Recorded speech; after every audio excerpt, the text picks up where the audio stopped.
Well, good morning, everybody. This is Jim Hodson and Gary Goff here at the Fort Worth Aviation Museum, home of the most touchable warbirds in Texas. Today we're going to be talking about Sidewinders and Mk 82's, and a little bit of a heads up. We've had this issue before. It's a warm day here, and if the phone starts to overheat, it may shut down. So we're going to try to work with the phone in shadows and this and that. So at any rate, Matt, Glenn, glad to see you. We're going to start with Gary talking about the Sidewinders. So Gary, it's all yours. The neat thing that started this whole process was this aircraft right here and the MiG kill that they got in their squadron. And I just thought, well, wouldn't it be cool if we had AIM-9s? So we were able to build a replica of the AIM-9, as you can see, that it flew with. This is a D model. It's really interesting when you look at the history of how the AIM-9 came to be. So you've got the Air Force and the Navy Marine Corps. And the Air Force is pretty much owned by the Bomber Command. The Strategic Air Command had it, and they really thought that the only purpose for fighters in the air-to-air arena was to shoot down bombers that were coming, slow-moving bombers. And so the Air Force went the route of the Falcons, and that was their heat-seeking missile that they developed. They developed a little bit earlier than the Navy did with the Sidewinder. The problem with this missile is it takes 6 to 8 seconds for the seeker to find the heat source. That's incredible, but that's what they had when they entered Vietnam. The Navy, on the other hand, went to the designed a Sidewinder. That's what they call it. The reason why they call it a Sidewinder is when it comes off the missile rail, it goes like this, kind of like the snake that goes like this. And they began to develop this thing in the early 50s, and it was pretty interesting. This missile got the first MiG kill in '58. So that's pretty quick, if you ask me. But the whole idea was to find some way that you could lock onto the heat source of the other aircraft and be able to do it very quick and shoot it. The big problem with this missile and their radar missile called the AIM-9 Sparrow is ground. If you were out here right now, you would greatly understand the heat source that's coming off the ground. And so it makes it very difficult in a low altitude dogfight maneuver. As the Navy up in China Lake in Northern California worked on these missiles, they came to the version that we have here now. The Air Force didn't use this. They stopped at a B model, and very, very difficult. You have to be directly behind somebody within like a 45-degree cone and a fairly close range. This one, on the other hand, that the Navy developed, had the ability to find a target much quicker and go to the target. But still, even then, it's very hard to believe. They only had about less than 20 to 25% kill on this. The ground, the technology, the maneuverability of everything, they hadn't developed the technology yet. The Air Force stayed with the Falcons. Let me jump in real quick. What? If anybody's got questions, please ask. Don't hesitate to ask. I can read the screen pretty good today, so ask away. And Gary, one thing, is this a real missile? No, sir. Okay. No, sir. This is not a real missile. This is like what we say. This is a replica of the real missile. It is as close as we can come with the stuff that we can get to design and make one look like the original missile. And you can see right here on the Shamrock aircraft, you can see there's the shaft of the missile. The nose cone here is the color that's there. It's a greenish brownish color metal, and the front part of the seeker head is a chrome looking color. So we've designed it with the stripes that go to it. This is basically telling you where the warhead is. And the color code is right over there for ammunition, the yellow and the brown. And you can see where they carried it. The Air Force did not go with this. They stayed with that Falcon and the AIM-9Bs, and unfortunately, well, fortunately for the pilots, General Robin Olds threw such a fit, took all the Falcons off of his airplanes out of Udorn and put all AIM-9s, but it took him a while to get to have a better missile. Question we've gotten here before from visitors is, what are the little wheels on the tail? The first AIM-9 that was built, they're called roller-ons. That's what they're called, roller-ons, and they're actually free-moving.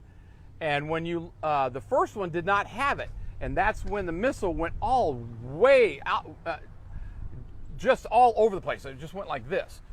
And it was very difficult to track. So they came up with the idea of putting these roller-ons on here, and what they would do is these things would spin, and they would help stabilize the missile as it comes off the rail, and it literally looked more like a Sidewinder. This is kind of how it went toward the target, and these things would flex with whatever needed to keep the missile stabilized. Pretty cool.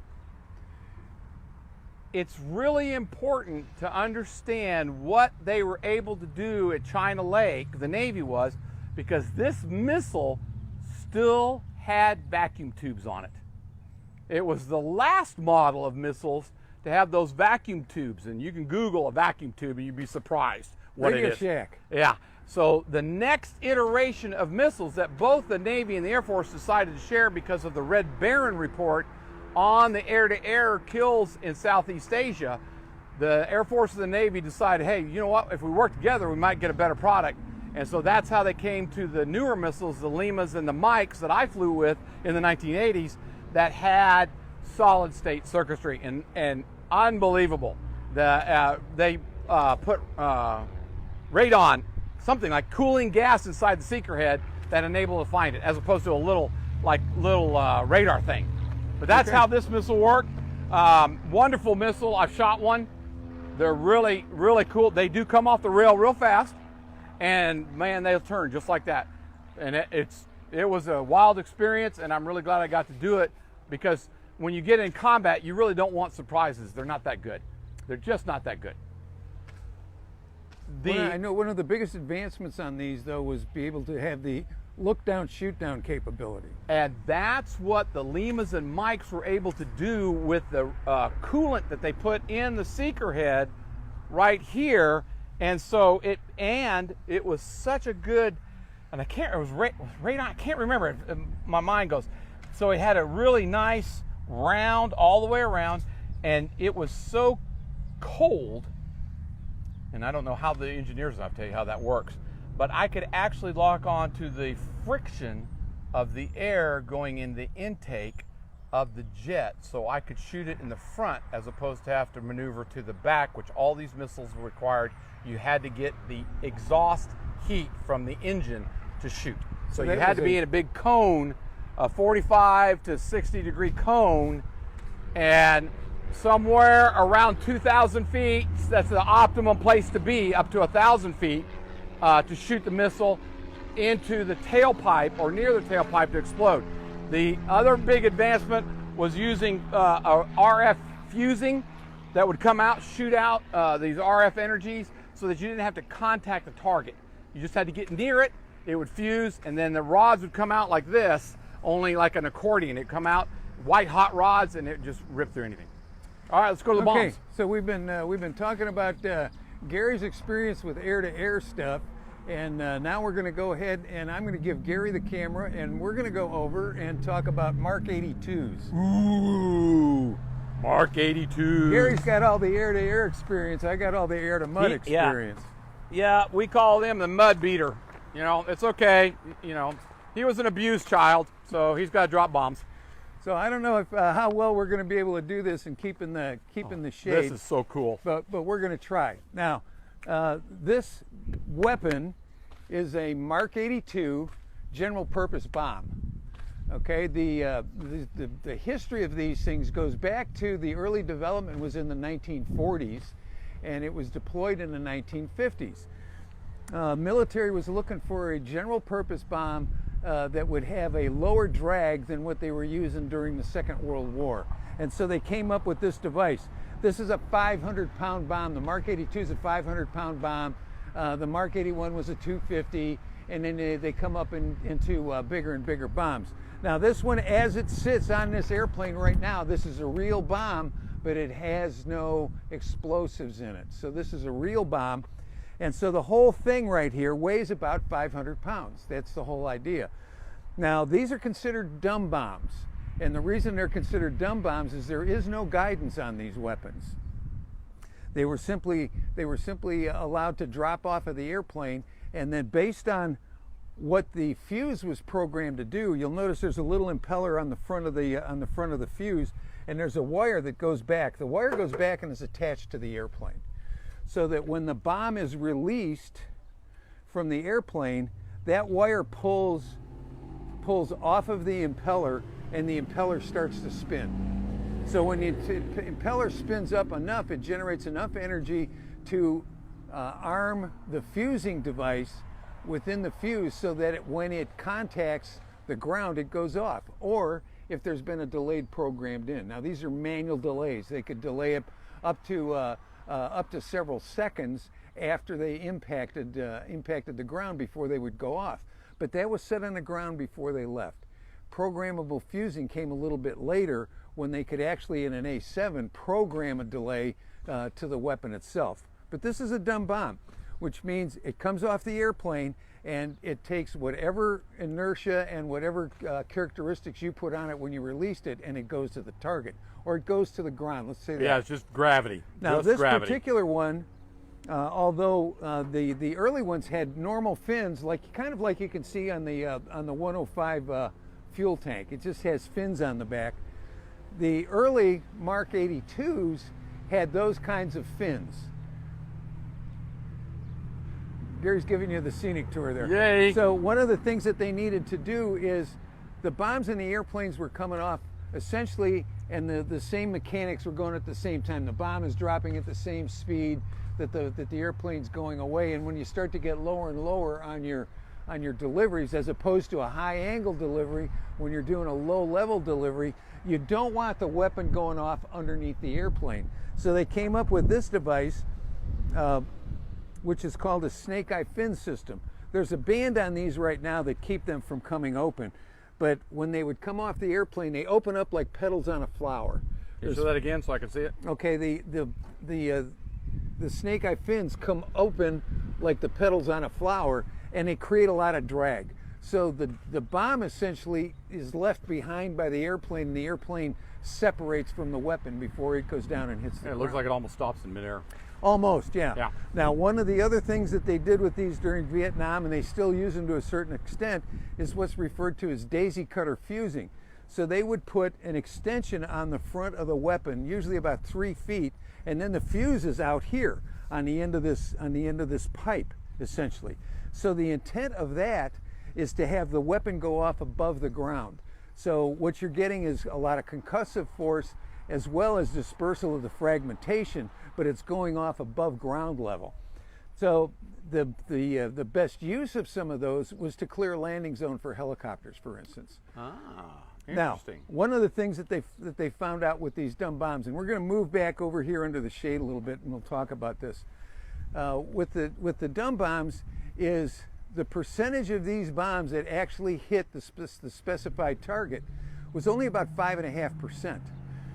And so I find that so disturbing. So in some ways, though, these things are an area weapon, because the dispersion of the fragmentation is going to do damage to anybody within about 300 feet of the bomb. You're going to get hit. The fragmentation pattern, and we've talked about this before, there's a lobe pattern that comes off of the bombs. It looks like a flower initially, but depending on the angle of delivery and things like that, the lobes distort so that you'll get more in front, less to the sides and the back. But what will happen is that you can have fragmentation come off of these things that will go a quarter of a mile, 1,200 up to 1,200 feet or so. So the real danger zone is going to be within 300 to 500 feet, although you are potentially going to be in danger if There's you're some closer. shrapnel coming off, yeah. So what started to happen, though, during late Vietnam is that they wanted to be able to be more specific about the targets, because the targets became more specific. Especially they were looking for trucks on the Ho Chi Minh Trail and things like that. So they came up with what was referred to as the paved nail system, which was a laser designation. that would mark the target with a laser so that there would be a spotted target essentially. Now, they could use the same bomb. We're using the same bombs now that were designed in the 1940s and 50s, but what they had to do is they had to put a device on there that could see the light and ride the light to the target and then be able to control the bomb. So what they came up with is a device that hooks onto the front of the bomb. That's the laser guidance system that sits out here in the front and looks for that laser designation on the target, and then they put a fin system on the back that will allow the bomb to be able to maneuver itself to the target. So that means that this bomb now can be released, instead of being released within 10,000 feet of the target, the bomb could be released as much as 14 miles from the target, and this bomb will fly to the target, to whatever is being designated.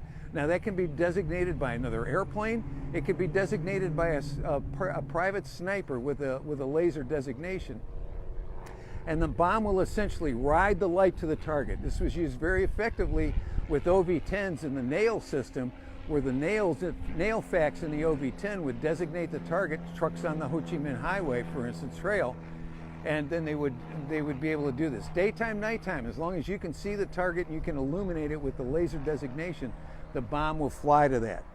The first time I ever saw this was in '86 out in the Philippines, where the F-4s out of the Clark Air Base dropped GBUs, guide bomb unit, where the backseater actually flew the bomb gliding into the target. It was a 2,000-pound bomb. Now I'm going to show you a couple of things here. One is a diagram of the bomb itself. It shows you what the cutaway of the bomb looks like. Not much. I mean, it's steel. It's a steel casing, and you put an explosive in there, and there's various different types of explosives that are used in it. So this is the general purpose bomb. This is the Mark 82, and this is what the fuse looks like, the whole fuse, and it's screwed in.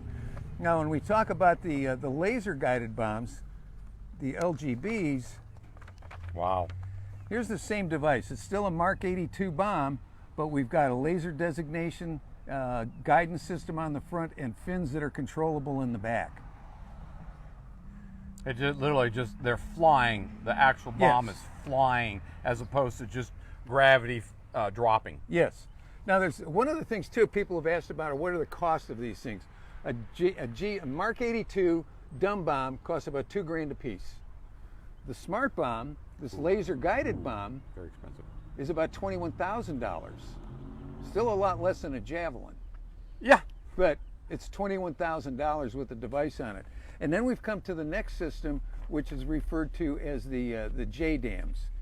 Okay, so that's the next system, which is a joint direct attack munition.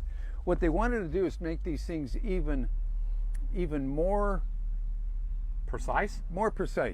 Be able to hit the target with a better error of probability. It's referred to as a circular error of probability. And so, as we said originally with the dumb bomb, if you were going to get within 300 feet of the target, you were good. Actually, on the target, only about 5%. Well, the LGBs raised that quite a bit, and when they came up with the JDAM, it's increased it even more. To the accuracy on a JDAM is 23 feet. Now, JDAM, I got another picture of that one here, where all it is you are putting some devices onto the bomb, same warhead, but what you've got is a guidance system in the back here, and then you've got a different seeker head on the front.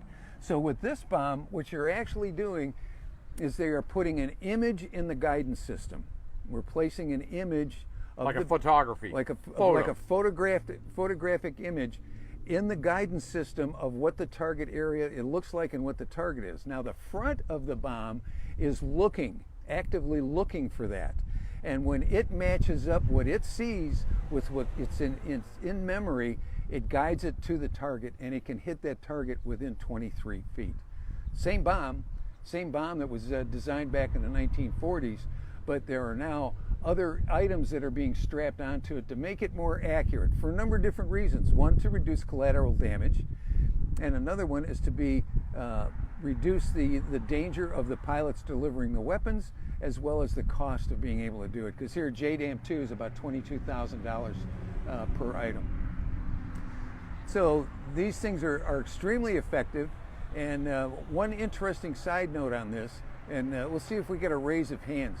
Does anybody know where these bombs are built? The basic iron bomb. And I can't read much. Okay, well, I don't see any. let's do this. Lockheed Martin builds them in Garland, Texas. No way. I didn't know that. So They build these things in Garland, Texas? Well, they also make them in Poland, but Well, yeah, but they that's a make little them, for a but they piece. make them Really? here. I didn't know that. Yeah. So there's also a newer version of these that is considered a high sensitivity bomb or a high sensitivity variant of the bomb, which is trying to reduce collateral damage even more and focus the energy. Wow. Now, some variations of this have been designed that look like a hand grenade, where it's got the scoring on it that will control the actual fragmentation. Otherwise, there's no controlling what the fragmentation of this device is like when it hits the ground and blows up.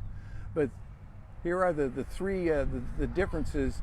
This is a weapon that was designed in the 1940s. It's still being used today with improved guidance systems and improved accuracy, and the way they are starting to work. So they will, on a ship, for instance, the bombs come in separately, the fusing is separate, the kits come in and they put them together before they put them on the airplane, and the airplane goes off. Some of the other things that have been done on this, you will sometimes see these bombs that have, it seems like it's got like a concrete coating on it or a rubberized coating on it, and that was designed after the forestall, the fire on the forestall. So the Navy will sometimes put this coating on it, which reduces its resistance to heat, so it's less sensitive. It's less sensitive to heat. So because they had an awful lot of bombs cooked off and detonated on the forestall because of the fire that took place on that. The another interesting note: my uncle was a bomb nav on a B-52 in Vietnam, and these 500-pounders, Mark 84 82's, they would carry 108 of them. Okay. It would take minutes to drop them, and they had to sequence them fore and aft wing, Yeah. so the airplane would not lose its center of gravity problem and trim. And I've heard that what happens is that when they go through this string of bombs, 108 of these things, they climb 5,000 feet. Oh, I'll bet. And it's got to compensate for all that. I'll bet. And that's just one aircraft. Yeah, we would see that with the A7s and the A6s Unbelievable. when they would do a ripple load, that Oh, the trajectory of the airplane would just kind of leap. It has to. Yeah. Yeah. So at any rate, that's kind of what we wanted to show you today. The new exhibit that Gary's put out on the AIM-9 on the Sidewinder, and tell you a little bit more about the history of the Mark 82 and the developments of that weapon. And so what we're probably going to do here over the next months is concentrate on some of the weapon systems here a little bit. Cool. And talk to you about the 20mm Gatling guns, or on the mini guns, or on the 2.75-inch rockets, or others of the weapon systems that were utilized on some of these airplanes. But for now, if you've got any questions, we're here to answer those questions. Otherwise, we've got a great day. Come on out and see us.